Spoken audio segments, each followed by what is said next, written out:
is a time that argues for a little bit bigger capacity day pack. It's turning out to be a pretty doggone nice day today, but we've already had 2 snowstorms come through this fall. The 21-inch frame size is a real handy frame size that covers a lot of bases. It's small enough to be a carry-on on an airline.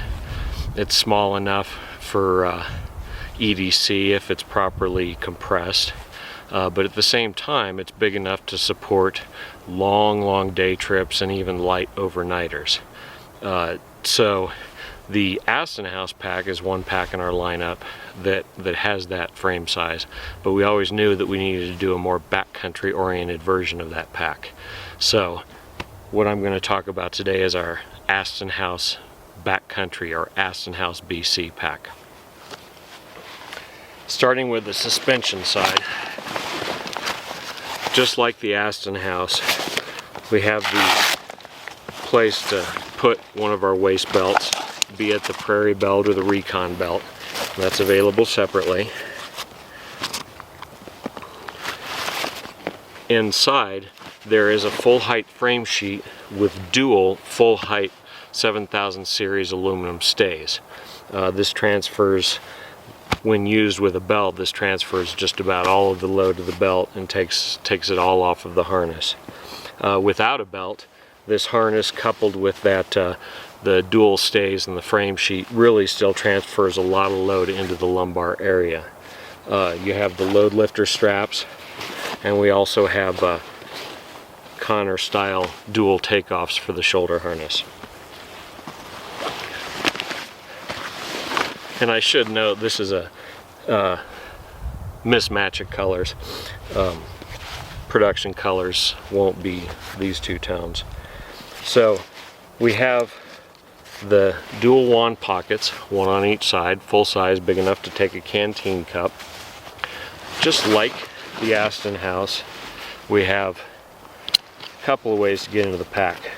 First of all, there's a zippered access, top and bottom, that allows you to stow something like this and pull that in and out.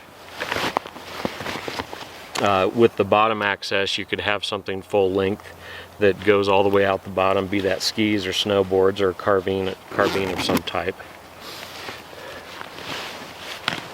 And you have also a full panel opening, which I'll get to in a moment. We have a new panel that's on this pack. This is First Spear's 612 laminate. So this is Velcro, and in this case it's Velcro loop, in this case laminated to Hypalon, and we have it PALS cut on the front here. So you can put any pouches that you like here. And on the inside it'll support pouches as well on the inside of this panel via PALS mount or Velcro mount. Underneath that, at the very top, we have a Velcro loop panel for any patches you might want to put there, name tapes, etc. We have a zippered slot pocket that's full height. And then of course we have the main, and I'll just drop this all the way down.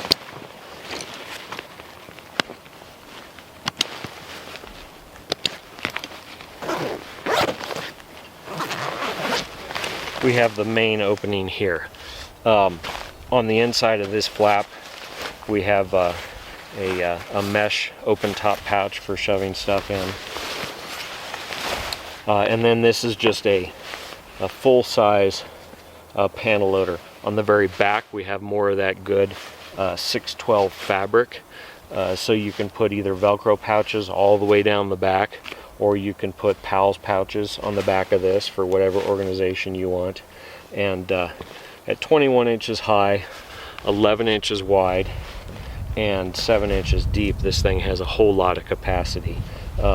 Carrying the carbine in it like this, I'm of course eating up a fair amount of space, but this pack is large enough to support a decent day load in addition to that carbine. So this is our first full panel loader aside from the Connor, which is a much smaller pack. By virtue of this The compression panel, you can cinch it way down for EDC uses, smaller loads. And of course you could also stow things underneath this compression panel. You know, your skis could go there. You could put a snow shovel underneath that. So this pack has a whole lot of versatility. It's very load capable with the frame sheet setup that we have. We think that a lot of folks are going to find that this is their one do just about everything pack.